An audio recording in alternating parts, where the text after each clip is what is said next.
What do you believe was last night's debate most important storyline? Well, no good news in terms of any change that took place. What we saw was a rehash, and I like to talk about this. I'm kind of mad about this, Steve, quite frankly. You know, as we get very emotional on your show, I'm mad at the press, at those who ask the questions. You know, they throw out a question, and Cassidy, for example, the congressman up where I live in Baton Rouge, just regurgitates, it's all Obama's fault, everything in the world's Obama's fault. Well, what are you going to do, Congressman? What are you going to do? You sit there and you bitch and moan. You've done the whole campaign. When you even show up, you want us to give you one of the most important jobs in America, yet you won't do anything but just complain, complain, complain. And I can say that about all three candidates. And so the biggest thing that came out for me was the lack of those organizing all these debates about giving us some information.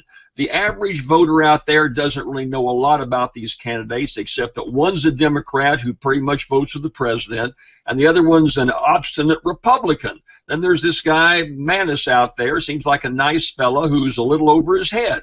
And that started from day one, and I guess the thing I took about it, the last debate, boy, this is a chance to make your case, to really put some zingers out there. And then the big thing, too, then, and Lawrence, I wish you'd talk about this because you've always been a good visionary talking about the future. There was no vision. There was no one saying, look, this is really important. Let me tell you about the future of our country. If we're going to be an exceptional nation, we've got to do more in Washington. 1, 2, 3. We got none of that. I think the candidates did a terrible job, but even worse were the press people there or the people asking the questions. They did a very, very poor job in this debate and all the debates. So that's my overview, a really lousy show. It was a waste of time for Louisiana voters. You pretty much have to go into this unknown about, well, I don't like the Democrats, I want the Republicans, or vice versa. As personalities, all three were duds, and the press particularly were duds in how they handle it. Okay, so from dud to Lawrence. I wish I wasn't following duds. I tell you, really. Well, first off, go ahead. Go ahead, Jim. I mean, go ahead, Steve. No, I was going to joke. No, look, first off, there's this assumption that members of the media really and truly know any more about what's going on than the general public. And you saw a lot of softball questions last night. You saw a lot of softball questions in the previous debate.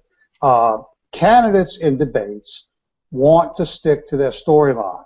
And if you ask them a question, they're going to jump to that stump speech, maybe a condensed version of it, but that section of the stump speech that they give on whatever that topic is. Because President Obama is so unpopular in Louisiana, that's why you hear Congressman Cassidy and Colonel Maness saying, you know, the entire world is bad because of Barack Obama.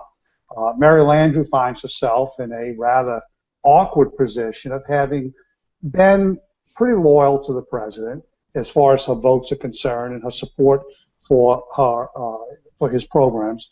But at the same time, she knows the president is incredibly unpopular in Louisiana, and so she tries to distance herself as best she can, while at the same time wearing that mantle of being a Democrat who has historically supported the president. I did not believe last night there were any knockouts.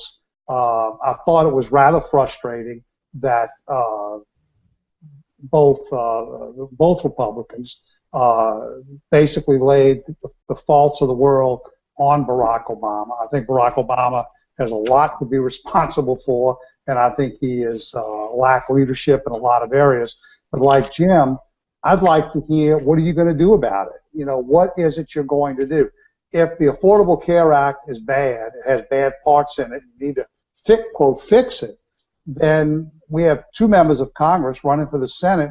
What legislation have you introduced to fix it? We didn't hear anything about that, if any, if they've introduced anything. We didn't hear anything about that. So I don't think there were any knockouts last night. I think if you were leaning toward Mary Landrieu, you're still leaning that way. The same thing with Congressman Cassidy. The only other thing I will say is that, and I have to follow up on something Jim said in passing. It does appear that Colonel Maness is really either in over his head, or it's just a lack of experience in political circles. If you listen to what he said last night, it was really all broad generalities. And he was basically jumping on the frustration that people have with Washington. And I fully understand that. I mean, I don't know a single person who is not frustrated with Washington. But when you're running for the Senate, when you're running for a big office like this, you have to say what it is you want to do. It's not good enough to simply say, we're going to sit at the table and figure this out. Okay, my turn. I think that the biggest storyline, or at least maybe two of the big storylines, number one, is that Rob Maness basically went after Mary Landrieu. Now, I know there's been a lot of talk about Maness being a stalking horse, that he's in the race, that he's being paid and funded by the Landrieux or friends of the Landrieux. But if that were ever true, I think he dismissed that. And so I think that from a poll standpoint, I think that what he's trying to do is, I think at least, is to make the best case that he is with the people more than Cassidy, and so he's trying to get into that runoff. Otherwise, I don't understand why he took on Landrieu as much as he did, because for the last year and a half or so, his focus, quite frankly, has been on Cassidy. So, I mean, I was really stunned by that. Any thoughts about that, or?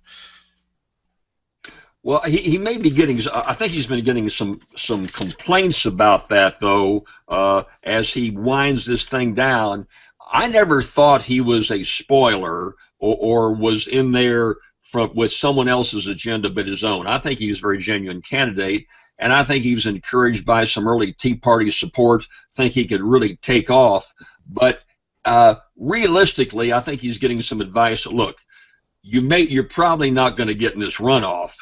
As a consequence, if you want to have a future here, you've been very, very hard on Cassidy. We're not telling you to back off or apologize, but you've kind of not been quite as tough on Landrieu, and you need to kind of satisfy your base. They're hungry. They're out for blood. They think they got Mary Landrieu on the ropes.